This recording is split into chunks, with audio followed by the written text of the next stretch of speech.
Salam damai sejahtera saudara-saudaraku yang terkasih, pencinta firman Tuhan. Berjumpa kembali dengan Bible Learning with Father Joseph. Bagaimana kabar Anda hari ini? Apakah Anda sudah membuka hari ini dengan sebuah doa?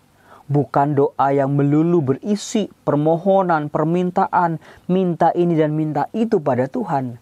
Tetapi juga sebuah doa yang berisi ucapan syukur dan terima kasih kita pada Tuhan. Buat semua rezeki, kebaikan-kebaikannya yang kita terima dalam hidup kita, dari yang kecil sampai yang besar.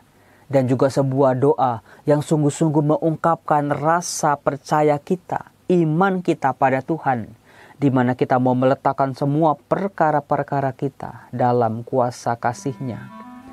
Lakukanlah saat ini saudara-saudaraku, katakanlah dalam doa-doamu, Tuhan, aku mau meletakkan, mempercayakan semua urusanku.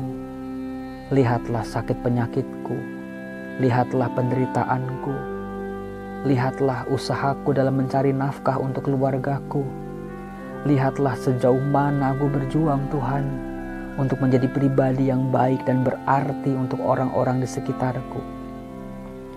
Kuletakkan semuanya, semua perkaraku dalam rencana-Mu yang indah. Aku akan melakukan yang terbaik yang aku bisa, dan aku percaya Engkau pasti membuka jalan-jalan bagiku. Dalam nama Bapa dan Putra dan Roh Kudus. Amin. Saudara-saudaraku, kita sering kali mendengar pepatah kuno yang mengatakan, orang sabar disayang Tuhan. Orang sabar umurnya panjang. Orang sabar musuhnya jarang. Dari pengalaman-pengalaman kita dalam hidup ini, seharusnya kita harus banyak belajar. Ternyata ada begitu banyak kesempatan-kesempatan emas, peluang-peluang baik, hal-hal yang baik dalam hidup kita, yang seharusnya sudah di depan mata, bahkan sudah ada dalam genggaman, tapi lewat begitu saja, bahkan hilang dan tidak akan pernah kembali lagi, hanya karena kita tidak sabar atau kurang sabar. Yang namanya ketidaksabaran seringkali mendatangkan kerugian dalam hidup kita. Padahal kita semuanya tahu saudaraku, dalam hidup ini yang enak, yang baik, yang unggul, yang sejati, itu semuanya butuh waktu, butuh proses. Misalnya saudaraku, sekarang ini lagi musim mangga. Di pasar-pasar, di supermarket banyak orang jualan mangga. Kebetulan di rumah saya ada pohon mangga. Sebetulnya dari 3 bulan yang lalu saya sudah bisa melihat tuh buah-buah mangga mulai muncul, tapi kecil-kecil. Andai kata waktu itu saya tidak sabar, saya mau langsung petik begitu saja. Kalau saya makan pasti rasanya tidak karuan. Tetapi kalau saya sabar menanti waktunya sampai mateng, membungkus itu jangan sampai dimakan kelelawar atau kena hama yang lain, saya akan mendapatkan buah mangga yang manis dan enak rasanya. Demikian juga kalau sakit, biasanya kita dikasih obat sama dokter, sehari diminum hanya 2 kali, pagi dan malam.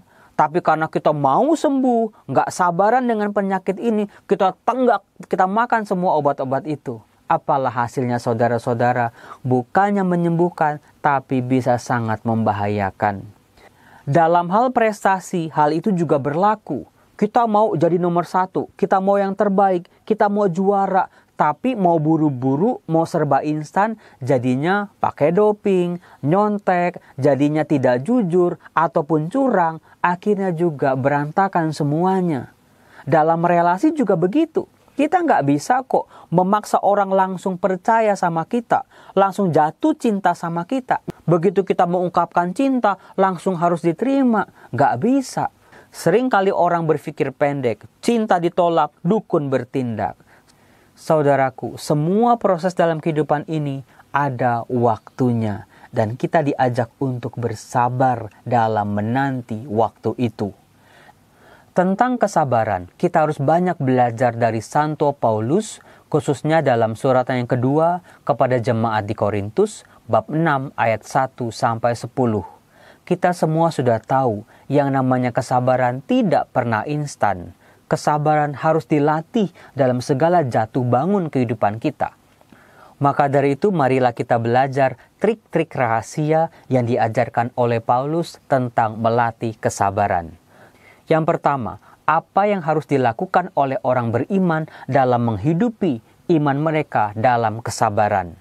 Apakah artinya kesabaran itu tidak melakukan apa-apa, hanya pasif, hanya menanti waktu yang akan diberikan oleh Tuhan? Ternyata tidak.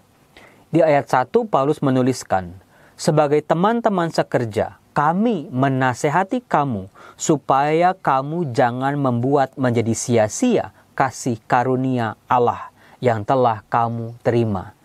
Dengan kata lain, Paulus mengajarkan kepada kita untuk fokuslah pada hal-hal yang baik yang kita miliki, pada talenta-talenta kita, pada kekuatan-kekuatan kita. Bukan sebaliknya, berfokus pada hal-hal yang tidak kita miliki, hal-hal yang kurang, hal-hal yang jelek, sebagaimana yang dilakukan oleh orang-orang dunia ini. Hal itu diungkapkan lebih jelas lagi di ayat 3, di mana Paulus mengatakan, dalam hal apapun kami tidak memberi sebab orang tersandung, supaya pelayanan kami jangan sampai dicela. Jadi dari ayat ini kita bisa melihat bagaimana memanfaatkan hal-hal positif yang kita miliki dalam hidup sehingga menjadi kekuatan bagi kita, bukannya mendatangkan kerugian dalam hidup kita. Dalam kesabarannya, orang beriman juga diajak untuk tetap rendah hati. Hal itu bisa kita lihat di ayat 4. Sebaliknya, dalam segala hal kami menunjukkan bahwa kami adalah pelayan Allah. Saudara-saudara, di balik kesabaran ternyata harus diiringi oleh kerendahan hati. Kemudian trik yang kedua, kita bisa lihat di ayat 4, di mana Paulus mengungkapkan aneka macam persoalan yang membuat orang beriman kehilangan kesabaran mereka. Di situ disebut, dalam menahan dengan penuh kesabaran dalam penderitaan, dalam kesesakan, dalam kesukaran, dalam menanggung dera, dalam penjara dan kerusuhan, dalam berjerih payah, dalam berjaga-jaga dan berpuasa.